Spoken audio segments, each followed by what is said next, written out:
7ஆம் வகுப்பு தமிழ் இயல் 2 கவிதை பேழை. அப்படியே நிற்கட்டும் அந்த மரம். அன்பான மாணவ செல்வங்களே, அனைவருக்கும் வணக்கம். நாம இப்பொழுது அப்படியே நிற்கட்டும் அந்த மரம் கவிதையை கற்கப் போகிறோம். நிலம் மடந்தைக்கு இயற்கை சூட்டிய மணி மகுடங்களே மரங்கள். அவை மனித வாழ்வியலோடு பின்னி பிணைந்தவை. மரங்களை பற்றிய நினைவுகள் பெரும்பாலான மனிதர்களின் உள்ளங்களுக்குள் புதைந்து கிடக்கின்றன. கால வெள்ளத்தில் மரங்கள் மறையலாம், அவற்றை பற்றிய நினைவுகள் மறையா என்பதை விளக்கும் கவிதை ஒன்றை அறிவோம்.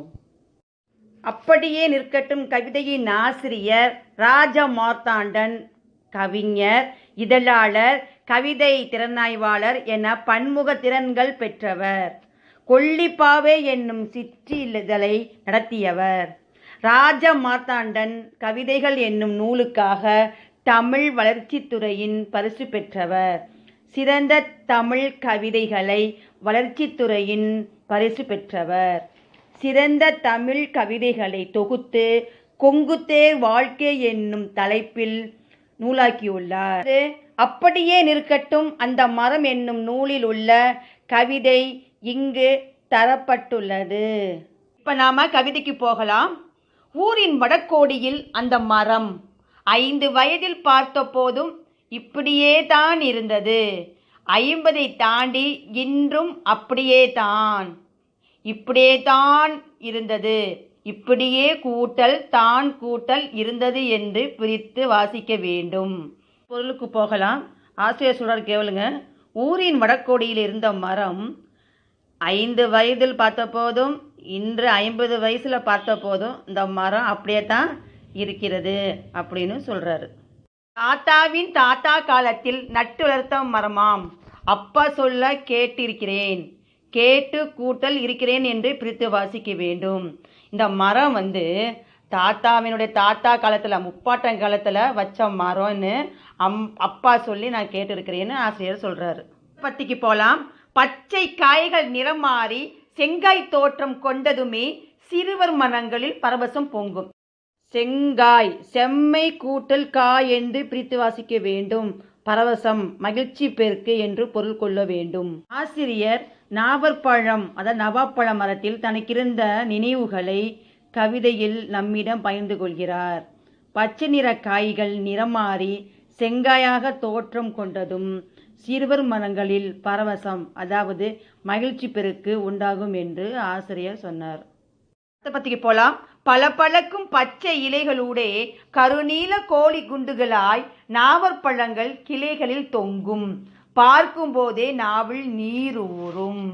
பல பழக்கும் பச்சை இலைகளுக்கு இடையில கருநீல கோழி குண்டுன்னு நம்ம விளையாடும்ல குண்டு, அந்த குண்டு மாதிரி அந்த சைஸ்ல நாவல் பழங்கள் கிளைகளில் தொங்கும். அதை பார்க்கும்போது நாவில் நீர் ஊறுமா, எச்சி ஊறும்.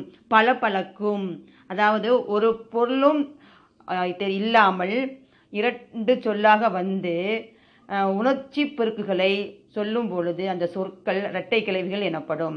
அடுத்து கருநீல கோழி குண்டுகளாய், கருநீலம் கருமை கூட்டல் நீலம், கருநீல கோழி குண்டுகளாய். அல்லது நாவற்பழங்கள், இந்த நாவல் ரகரமாக மாறி நாவற்பழங்கள் அப்படின்னு வந்திருக்கு. நீர் ஊறும், நீர் கூட்டல் ஊறும் என பிரித்து வாசிக்க வேண்டும். அடுத்த பத்திக்கு போகலாமா? காக்கை குருவி மைனா கிளிகள் இன்னும் பெயரறியா பறவைகளுடன் அணில்களும் காற்றும் உதிர்த்துவிடும். சுட்ட பழங்கள் பொறுக்க சிறுவர் கூட்டம் அலைமோதும். பெயர் கூட்டல் அறியா அப்படின்னு பெயரறியான்னு பிரித்து வாசிக்க வேண்டும். இப்போ பொருளுக்கு போகலாம். காக்கை குருவி மைனா கிளிகள் இன்னும் பெயர் தெரியாத பறவைகளுடன் அணில்களும் என்ன செய்யுமா, சேர்ந்து விளையாடும். காற்று உதிர்த்து விடும் சுட்ட பழங்கள், காற்றுல உதிர்ந்து கீழே விழும் பார்த்தீங்களா, இந்த சுடப்பட்ட பழங்களை பொறுக்க சிறுவர்கள் கூட்டம் அலைமோதுன்னு ஆசிரியர் சொல்றாரு. வயது வந்த அக்காக்களுக்காய் கையில் பெட்டியுடன் ஓடி ஓடி பழம் பொறுக்கும் தங்கச்சிகள். சிறுமிகள் பெரியவர்கள் ஆயிட்டாங்கன்னா வெளியிடங்களுக்குலாம் வரமாட்டாங்க இல்லையா கிராமத்தில். அதனால அவங்க தங்கச்சிகள் என்ன செய்வாங்களாம், அந்த அக்காக்களுக்காக கூடையில் பெட்டியில் கீழே கிடந்த பழங்களெல்லாம் பொறுக்கிட்டு போவாங்களாம். அதை பார்க்கும்போது நல்லா இருக்குன்னு ஆசிரியர் சொல்கிறாரு. அடுத்து, இரவில் மெல்லிய நில ஒளியில் படையெடுத்து வரும் பழந்தின்னி வௌவால் கூட்டம். நில ஒளி, நிலாவுடைய ஒளி. இப்போ நிலா கூட்டல் ஒளி, படையெடுத்து, படை கூட்டல் எடுத்து, பழந்தின்னி, பழம் கூட்டல் தின்னி என்று பிரித்து வாசிக்க வேண்டும். இரவில் இதமான மெல்லிய நில ஒளியில், நிலா ஒளியில பழந்தின்னி வௌவால்கள் இந்த கூட்டமாக படையெடுத்து தின்ன வருமானு ஆசிரியர் சொல்கிறாரு. அடுத்து, தோப்பு முழுக்க பரவி கிடக்கும் மரத்தின் குளிர்ந்த நிழலிலே கிளியாந்தட்டின் சுவராசியம் புளிய மிலாருடன் அப்பா வரும் வரை. இந்த மரத்துக்கு கீழே சிறுவர் சிறுமிகள் கிளியாந்தட்டு விளையாடுவாங்களாம். அது எப்படியா? அப்பா புளியாங்காயெல்லாம் எடுத்துகிட்டு வர வரைக்கும், அதை தேடிட்டு வர வரைக்கும் சிறுவர் சிறுமிகள் விளையாடுவார்கள்னு ஆசிரியர் சொல்கிறாரு.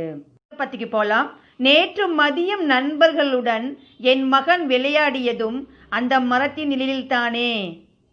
நேற்று மதியம் வரைக்கும் தன் நண்பர்களுடன் என் மகன் விளையாடியது அந்த மரத்தின் நிழலில்தானே என்று ஆசிரியர் ஆதங்கப்படுகிறார். அடுத்து, பெருவாழ்வு வாழ்ந்த மரம் நேற்று இரவு பேய் காற்றில் வேரோடு சாய்ந்து விட்டதாமே. விடிந்தும் விடியாததுமாய் துஷ்டி கேட்கும் பதற்றத்தில் விரைந்து செல்கிறார் ஊர் மக்கள் குஞ்சு குலவான்களோடு. இந்த பாடலின் பொருளுக்கு நாம் இப்போ போகலாம். பெருவாழ்வு, பெருமை கூட்டல் வாழ்வு என்று பிரித்து வாசிக்க வேண்டும். நேற்று இரவு, நேற்று கூட்டல் இரவு என்று பிரித்து வாசிக்க வேண்டும். வேரோடு, வேர் கூட்டல் ஓடு என்று பிரித்து வாசிக்க வேண்டும். போலாம். பெருவாழ்வு, பெரிய வாழ்வு வாழ்ந்த மரம் நேற்று இரவு பேய் காற்றில் வேரோடு சாய்ந்து விட்டதாம். விடிந்தும் விடியாததுமாய் ஊர் மக்கள் துஷ்டி கேட்கும், அதாவது துக்கம் விசாரிக்கும் பதற்றத்தில் விரைந்து வேகமாக தன் பிள்ளைகளுடன் குஞ்சு குலவான்களோடு செல்கின்றனர் என்று ஆசிரியர் கூறுகிறார். அடுத்து, ஆசிரியர் அர்த்தத்தை கேளுங்க.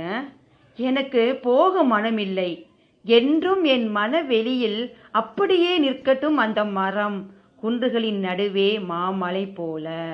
மாமலை, மான பெரிய மலை என்பது பொருள். மனமில்லை, மனம் கூட்டல் இல்லை என்று பிரித்து வாசிக்க வேண்டும். ஆசிரியர் ரொம்ப ஆதங்கப்படுகிறார். வேரோடு மரம் சாய்ந்து விட்டது என்று கேள்விப்பட்டதும் சாய்ந்து கிடக்கும் மரத்தை பார்க்க மனவெளியில், மனத்தில் வலிமை இல்லை, அப்படியே நிற்கட்டும் அந்த மரம் குன்றுகளின் நடுவில் மாமலை, பெரிய மலை போல அந்த மரம் ராஜா போல கம்பீரமாக நின்ற கோலமே தம் மனதில் இருக்கட்டும் என்று ஆசிரியர் கூறுகிறார். என்ன மாணவர்களே, கவிதை புரிந்ததா? அடுத்து இதே இயலில் விலங்குகள் உலகம் பாடத்தின் வழியாக சந்திப்போம். நன்றி, வணக்கம்.